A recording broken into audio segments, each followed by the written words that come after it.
Assalamualaikum guys, selamat datang kembali di Guru Gembel Channel. Beberapa pekan yang lalu saya berjumpa dengan seorang pengusaha yang sangat kaya raya, tajir melintir dan memiliki pengaruh yang sangat kuat terhadap perpolitikan di Indonesia dan pemerintahan di Indonesia.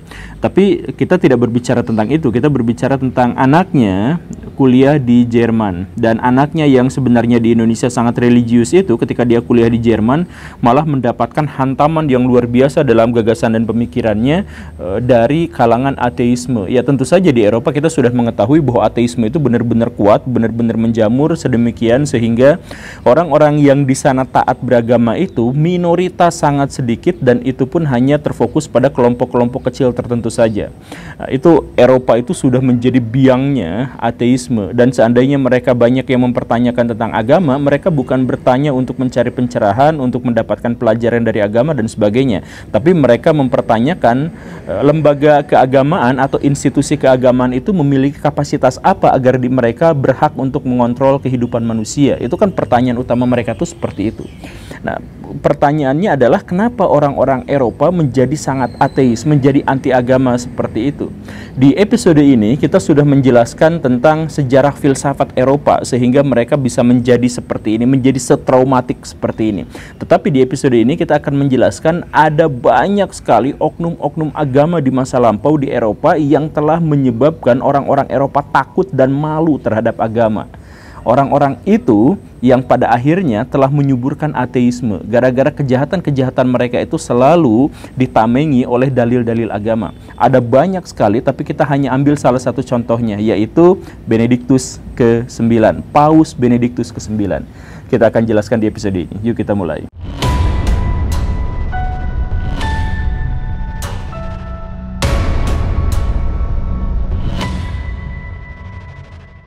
Lahir dengan nama asli Theophilatus, Benediktus ke-9 itu tidak memiliki rincian sejarah yang tercatat.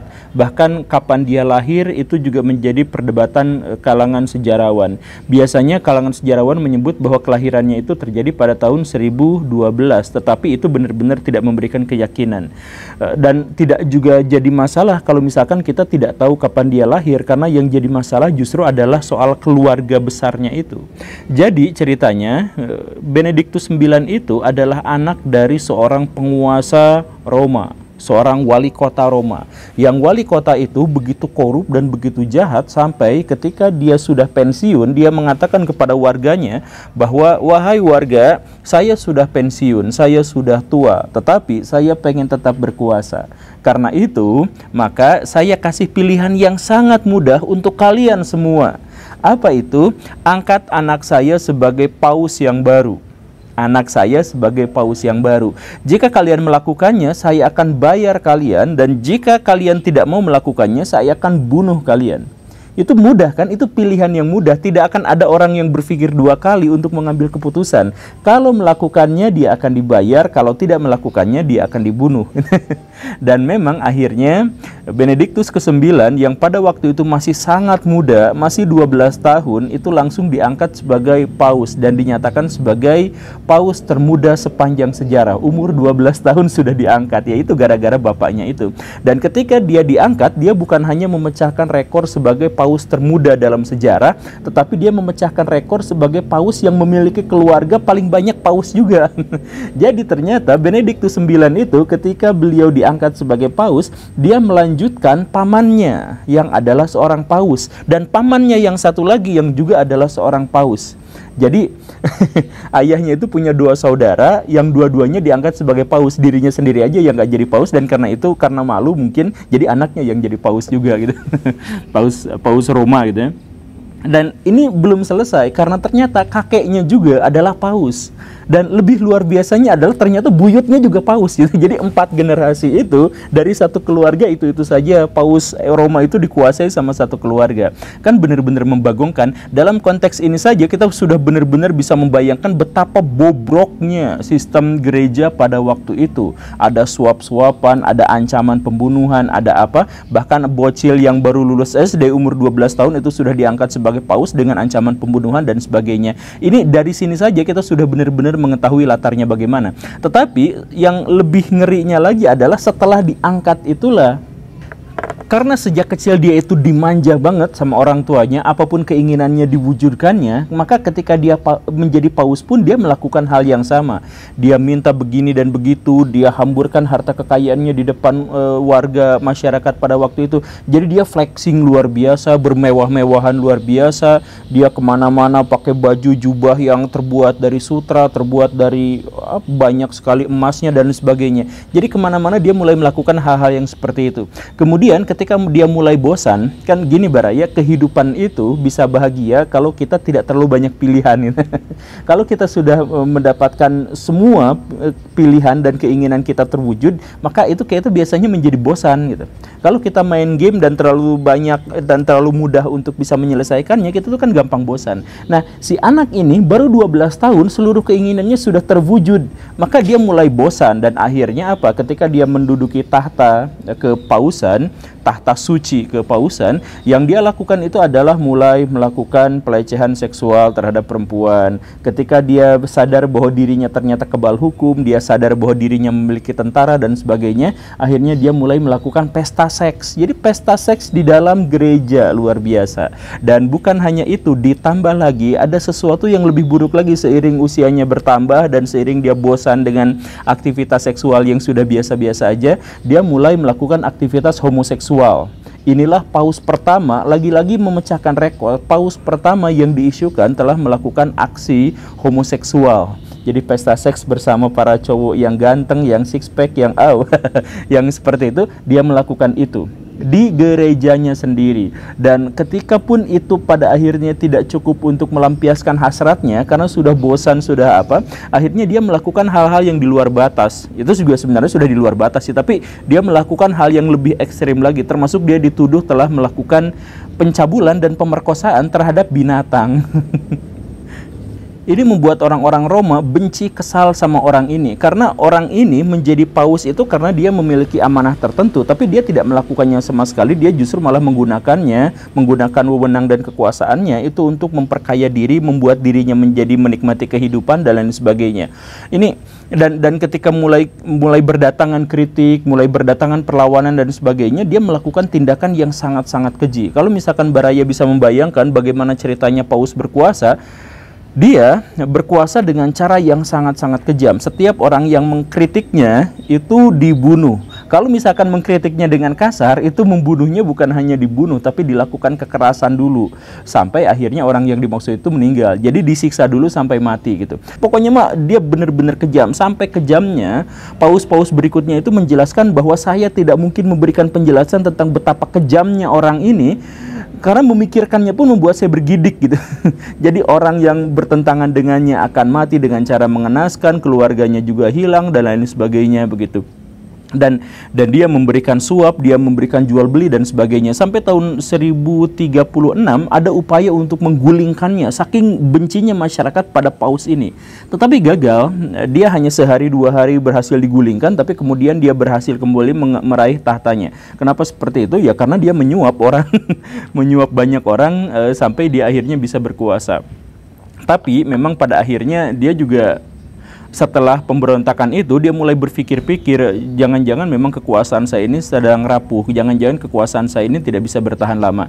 Karena itu, tahun 1044, Benediktus ke-9 akhirnya memang benar-benar turun tahta. Dia melengsarkan dirinya sendiri.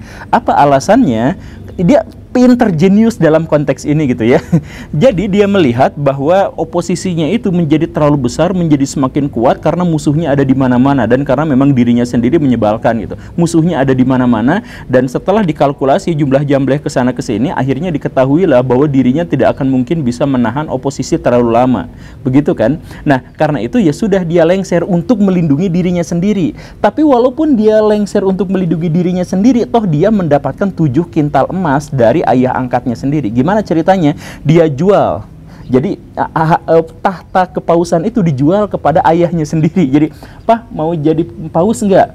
Oh mau dong, sok saya jual ke bapak, bayar 7 kintal emas. Itu luar biasa kan. Jadi sebenarnya dia cuma mau kabur dari tahta itu, tapi dia masih minta dibayar. Dan lebih gilanya lagi adalah ayah baptisnya membayarnya, yang menunjukkan bahwa si ayah baptisnya juga korupsi luar biasa, sampai rela mengorbankan berkintal-kintal emas hanya demi mendapatkan tahta itu. Dan tahta itu juga berarti memberikan keuntungan lebih karena nyogoknya aja segitu gitu.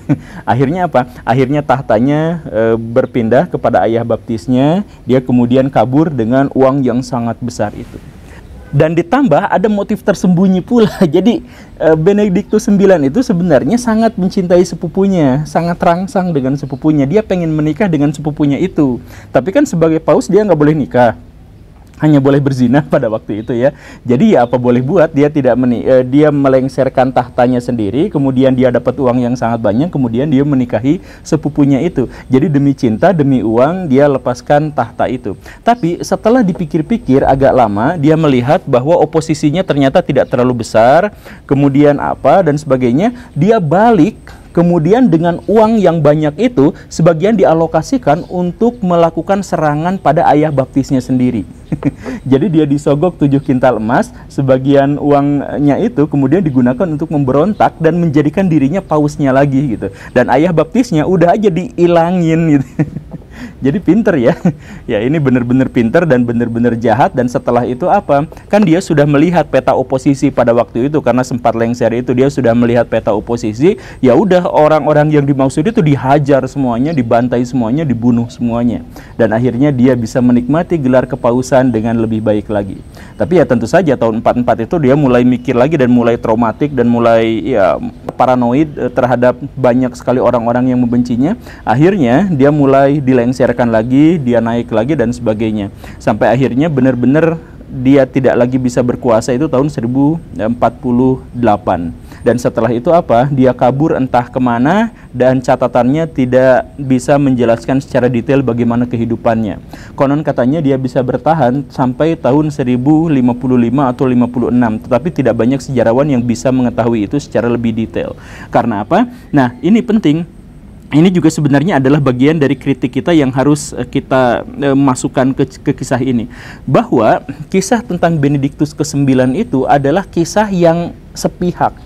Dia tidak memiliki catatan untuk dirinya sendiri, dia tidak mencatat kehidupannya dan pemerintahannya sendiri, dan ini dicatat oleh musuh-musuhnya, oleh lawan-lawannya. Jadi kalau misalkan ada cerita bahwa dia itu misalkan sampai nge-seks dengan binatang dan sebagainya, mungkin itu benar, tetapi mungkin juga itu adalah ekspresi kebencian yang sangat luar biasa dari penulis. Karena penulisnya tidak ada yang pro ke dia, semuanya penulisnya itu adalah oposisi ke dia gitu. Begitu. Jadi mungkin saja itu dilebih-lebihkan dalam satu sisi, tetapi di sisi lain mungkin saja cerita itu memang benar-benar nyata. Karena apa? Karena ketika dia ditulis hanya oleh oposisinya, berarti memang tidak ada orang yang mendukungnya, atau tidak ada orang yang secara otoritatif memang bisa mendukungnya. Begitu. Dan ditambah lagi fakta bahwa di era itu, seperti yang dijelaskan tadi, ayahnya, pamannya dan sebagainya itu menjadi paus gara-gara sogokan, gara-gara uang haram itu, maka mungkin memang dia juga memang bertipe seperti itu. Karena paus atau lembaga kepausan setidaknya pada waktu itu memang benar-benar sudah dirongrong oleh setan. Sedemikian sampai ada beberapa penulis yang menyebut bahwa tahta paus pada waktu itu memang sedang dikuasai oleh setan yang menyamar sebagai pendeta atau menyamar sebagai paus. Jadi apakah dia memang benar-benar jahat seperti yang diceritakan? Bahwa dia benar-benar jahat itu benar, itu diakui dan disepakati oleh para sejarawan. Kita mencatat rekornya itu memang benar-benar jahat. Sebagai paus termuda lah, sebagai paus yang 3 kali naik jabatan lah, sebagai orang yang kemudian memiliki leluhur yang juga paus lah, dengan suap sekian dan sebagainya, itu memang tercatat dalam sejarah. Tentang bagaimana misalkan dia melakukan aktivitas seksual terhadap binatang dan sebagainya, itu bisa terjadi, bisa juga tidak. Bisa juga itu adalah sekedar ekspresi dari kebencian orang-orang yang membencinya. Begitu. Tapi itu pun sebenarnya tidak terlalu penting, karena yang ingin saya garis bawahi dalam konteks ini adalah bahwa agama itu seringkali, agama apapun ya, agama apapun itu seringkali dibajak oleh penganutnya sendiri untuk bisa mendapatkan kenikmatan duniawi. Itu banyak sekali. Dan kita atau kebanyakan orang awam itu tidak bisa memisahkan mana yang agamawan sungguhan dan mana yang agamawan bohongan. Maka dari itu saya kasih penjelasan yang sangat sederhana, sangat simpel ya. Logika Tuhan itu adalah ada orang yang sangat baik, sangat bermanfaat, sangat soleh, sangat taat. Kemudian dia diangkat oleh masyarakat sebagai agamawan. Itu logika Tuhan. Catat baik-baik. Tapi ada agamawan yang sebaliknya. Dia mengaku dirinya dulu sebagai agamawan, sebagai paus, sebagai pendeta, sebagai habib, sebagai kiai, sebagai apa. Kemudian dia melakukan kejahatan apapun dan orang-orang akan tetap menganggapnya sebagai agamawan. Itu logika setan. Jadi ada kan di alam semesta yang lain, di universe yang lain gitu ya, dia itu jahat luar biasa, ngomongnya kotor, perilakunya jahat, dia suka nyolong duit, dia suka memalsukan naskah dan sebagainya. Pokoknya mah dia jahat luar biasa, tapi dia dilindungi oleh orang-orang gara-gara apa? Dia ngaku bahwa dirinya agamawan. Selesai. Hanya gara-gara dia ngaku agamawan, maka dia akan dibela habis-habisan apapun yang terjadi. Nah, itu logika setan. Jadi kembalilah kepada logika Tuhan, di mana seseorang itu dianggap atau diangkat menjadi agamawan gara-gara dia orang yang baik, orang yang soleh, bukan sebaliknya. Terima kasih karena sudah menyimak. Saya Guru Gembul. Semoga tidak ada yang tersinggung. Assalamualaikum warahmatullahi wabarakatuh.